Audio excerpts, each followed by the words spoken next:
Aproape toate pacientele mele cu cancer mamar mă întreabă dacă pot să mănânce soia. Chiar și mulți dintre colegii mei medici mă întreabă de soia.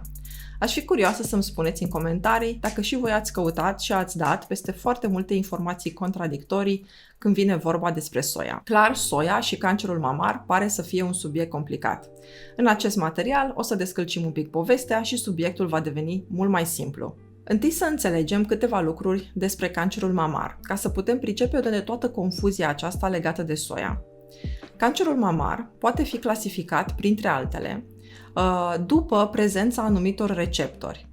Prezența receptorilor de estrogen, receptori de progesteron și receptorii HER. HER este prescurtarea de limba engleză de la factorul uman de creștere epidermică. La ce ne folosește să știm acest lucru? Ne folosește pentru a înțelege că dacă tumora are receptor pozitiv pentru estrogen, atunci tumora noastră va crește în prezența acestui hormon. În vreme ce, dacă tumora noastră are receptori de estrogen negativi, creșterea tumorii nu va fi afectată de prezența sau absența estrogenului. Acest lucru este important pentru a stabili tipul de tratament, dar este și informația care ne va fi necesară pentru a înțelege care este posibila problemă cu soia. Un alt lucru important este să înțelegem ce fel de produse din soia există și dacă toate acestea sunt la fel. În primul rând, avem produse din soia integrală și produse ultraprocesate din soia. Ultraprocesarea este un lucru care atunci când apare des în alimentația noastră tinde să fie prost pentru noi, indiferent dacă este vorba de produse din soia sau de alte produse.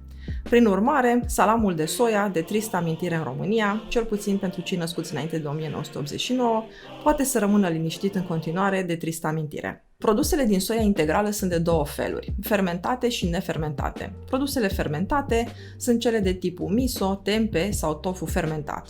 Produsele nefermentate, aici intră edamame sau boabele proaspete de soia, boabele uscate de soia, făina din soia și tofu nefermentat. Există unele discuții cum că produsele fermentate ar fi mai bune decât cele nefermentate, însă nu avem suficiente motive ca să credem acest lucru și să ne străduim să le mâncăm pe unele în defavoarea celorlalte. Boabele de soia conțin o cantitate importantă de izoflavone, care sunt un anumit tip de fitoestrogeni. Fitoestrogenii sunt niște micronutrienți care seamănă din punct de vedere structural cu estrogenul uman. Bineînțeles, cantitatea de fitoestrogeni din soia depinde de locul în care a crescut planta și de alegerile producătorului atunci când a făcut produsele din soia. Însă, una peste alta, o porție obișnuită de soia, adică o cană de lapte de soia, jumătate de cană de soia gătită sau jumătate de cană de tofu, conține aproximativ 8 grame de proteine și 25 de miligrame de izoflavone. Este important să știm că pe lângă diferențele care țin de solul în care a crescut planta și metodele de obținere a produselor din soia, metabolizarea și absorbția produselor din soia variază de la persoană la persoană și în funcție de flora intestinală a fiecăruia. Soia conține proteine de bună calitate și este considerată o bună sursă de proteine de origine vegetală. Pe lângă aceasta, conține și o grămadă de alți micronutrienți foarte importanți pentru noi. Din aceste motive, o putem introduce în alimentația noastră, mai ales dacă urmărim să avem cât mai multe surse bune de alimente bazate pe plante.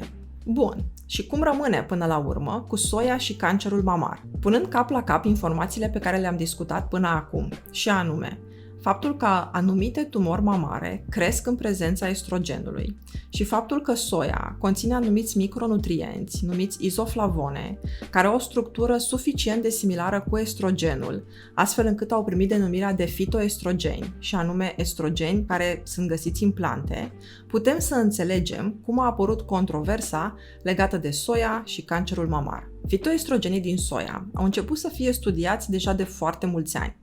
Și așa cum se întâmplă mereu în medicină, au fost studiați întâi pe animale, și anume pe șoareci. Faptul că putem să studiem lucrurile întâi pe animale este un lucru foarte bun, dar ocazional ajungem să ne dăm seama că totuși șoarecii nu sunt oameni. Unul din cazurile în care s-a dovedit că oamenii nu sunt șoareci este și cazul modului în care este metabolizată soia la oameni și la șoareci, și anume este metabolizată diferit, motiv pentru care studiile pe șoareci s-au dovedit a fi inutile. Însă, chiar dacă s-a văzut că există o diferență clară de metabolizare, modificările apărute la șoareci au fost suficiente pentru a crea o teamă legată de soia și tumorile mamare. Odată ce a început să fie studiat consumul de soia chiar pe oameni, rezultatele au început să fie mult mai bune, arătând beneficii, inclusiv când vine vorba de prevenția împotriva apariției cancerului mamar. Studiile făcute pe populațiile asiatice, acolo unde consumul de soia face parte în mod obișnuit din alimentația tuturor oamenilor, s-a observat că femeile care au consumat mai multă soia, mai ales începând din adolescență, aveau un risc de apariție a cancerului mamar mult mai mic. Societăți importante, precum AICR, adică Institutul American de Cercetare a Cancerului, NIH, care este Institutul Național de Sănătate din Statele Unite, și NCCN, care este The National Comprehensive Cancer Network, una din cele mai importante baze de date, care este updatată permanent în ceea ce privește tratamentul cancerului, menționează că un consum între 1 și 3 porții de soia pe zi reprezintă un consum moderat și care este prudent. Toate aceste societăți menționează că nu există un consens internațional când vine vorba de consumul de soia, dar că toate studiile de până acum înclină balanța în direcția faptului că consumul de soia scade riscul apariției cancerului mamar și scade mortalitatea când vine vorba de tumorile de sân. Deci, consumul de soia sub formă de plante integrale, atât pentru persoanele sănătoase, cât și cele care au fost diagnosticate cu cancer mamar și cele care s-au tratat de cancer mamar, este unul recomandat. Nu același lucru poate fi spus despre suplimentele din soia. Există pe piață suplimente cu izoflavone în cantități mari sau cu concentrat de proteine din soia. Aceste produse sunt foarte puțin studiate în ceea ce privește legătura dintre ele și cancerul mamar. Puținele studii care există arată că consumul de suplimente din soia, atât de izoflavone cât și concentratele proteice, cresc riscul de cancer mamar. Prin urmare, având în vedere că nu avem niciun beneficiu deosebit, cel mai prudent este să nu folosim aceste suplimente. O ultimă problemă legată de soia este pentru pacientele care iau medicamente din categoria modulatorilor selectivi ai receptorilor estrogenici, dintre care cel mai cunoscut medicament este tamoxifenul. Tamoxifenul se leagă de receptorii pentru estrogen și astfel împiedică acțiunea estrogenului uman. Fitoestrogenii acționează în mod similar, adică și ei se leagă de receptorii pentru estrogen și împiedică acțiunea estrogenului uman. Din acest motiv, s-a pus problema dacă nu cumva fitoestrogenii pot să scadă eficiența tamoxifenului.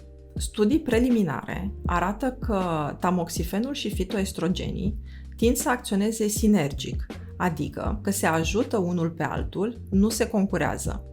Dar, având în vedere că nu există încă un consens legat de cantitatea de soia care poate fi consumată în siguranță în timp ce suntem pe tratament cu tamoxifen, cel mai corect lucru ar fi să păstrăm consumul prudent menționat anterior, adică să nu depășim 3 porții de soia pe zi.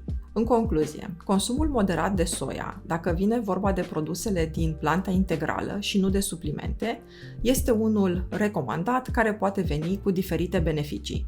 Dar aș vrea să țineți cont că majoritatea persoanelor din studii care au avut beneficiu din consumul produselor de soia aveau în general un stil de a mânca mai sănătos.